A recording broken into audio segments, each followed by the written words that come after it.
పాలమూరు జిల్లాలో కూడా తుది విడత గ్రామ పంచాయతీ ఎన్నికల పోలింగ్ ప్రశాంతంగా కొనసాగుతుంది. 504 పంచాయతీల్లో ఓటేసేందుకు ఉదయం 7 గంటల నుంచే ఓటర్లు బారులు తీరారు. ఎక్కడా అవాంఛనీయ ఘటనలు జరగకుండా పోలీసులు గట్టి బందోబస్తు ఏర్పాటు చేశారు. దీనికి సంబంధించిన మరింత సమాచారం మహబూబ్ నగర్ నుంచి మా ప్రతినిధి అహ్మద్ అందిస్తారు. ఉమ్మడి పాలమూరు జిల్లా వ్యాప్తంగా మూడో విడత గ్రామ పంచాయతీ ఎన్నికల పోలింగ్ ప్రశాంతంగా కొనసాగుతుంది. ఉమ్మడి జిల్లా వ్యాప్తంగా మొత్తం 563 గ్రామ పంచాయతీలకి నోటిఫికేషన్ జారీ కాగా 52 గ్రామ పంచాయతీలు ఏకగ్రీవమయ్యాయి. ప్రస్తుతము 504 గ్రామ పంచాయతీలకి పోలింగ్ కొనసాగుతుంది. ఇందులో 7 గ్రామ పంచాయతీలు పోలింగ్కి దూరంగా ఉన్నాయి. ప్రధానంగా అచ్చంపేట ప్రాంతంలో 5 గ్రామ పంచాయతీలు ఎస్టీ రిజర్వ్డ్ కావడంతో ఏజెన్సీ ప్రాంతంలో అక్కడ ఎస్టీలు లేకపోవడంతో 5 గ్రామాల్లో పోలింగ్ జరగని పరిస్థితి నెలకొంది. ఇక చారగొండ మండలము ఎర్రవల్లిలో గోకారం రిజర్వాయర్ సామర్థ్యం తగ్గించాలని చెప్పే డిమాండ్తో అక్కడ ఎర్రవల్లి గ్రామస్తులు ఎన్నికలు బహిష్కరించారు. ఇక శంకరాయిపల్లిలో ఎస్టీకి రిజర్వ్ అయింది, అక్కడ ఎస్టీలు ఎవరు లేకపోవడంతో అక్కడ కూడా పోలింగ్ జరగని పరిస్థితి నెలకొంది.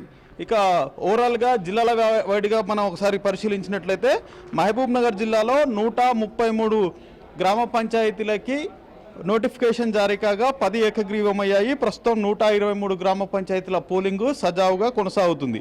నాగర్ కర్నూలులో 158 గ్రామ పంచాయతీలకు నోటిఫికేషన్ జారీ అయింది. 18 గ్రామ పంచాయతీలు ఏకగ్రీవమయ్యాయి. ప్రస్తుతము 140 గ్రామ పంచాయతీల పోలింగ్ కొనసాగుతుంది. గద్వాలో 75 గ్రామ పంచాయతీలకు నోటిఫికేషన్ జారీ కాగా 7 గ్రామ పంచాయతీలు ఏకగ్రీవమయ్యాయి. ప్రస్తుతం 68 గ్రామ పంచాయతీల పోలింగ్ సాగుతుంది.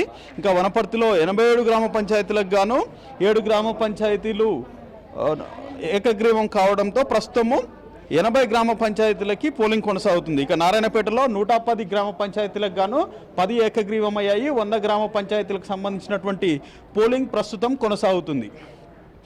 మొత్తం ఓవరాల్గా చూసినట్లయితే ఇది చివరి విడత ఎన్నికలు.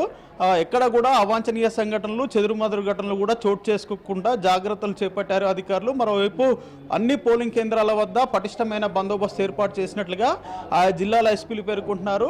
7 గంటలకి పోలింగ్ ప్రారంభమైంది. మధ్యాహ్నం 1 గంట వరకు పోలింగ్ కొనసాగుతుంది.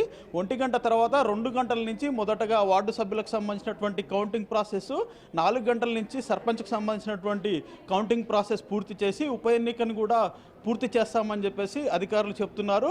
అయితే పోలింగ్ ముగిసిన తర్వాత కూడా ఆయా గ్రామాల్లో ప్రశాంత వాతావరణం కొనసాగేలా చర్యలు చేపట్టాము. ఎక్కడా ఘర్షణలకు తావివ్వకుండా పటిష్టమైన బందోబస్తు ఏర్పాటు చేశామని ఆ జిల్లాల ఎస్పీలు పేర్కొంటున్నారు. ఇది జిల్లాలో ఉన్నటువంటి లోకల్ బాడీ ఎన్నికలకు సంబంధించిన అప్డేట్.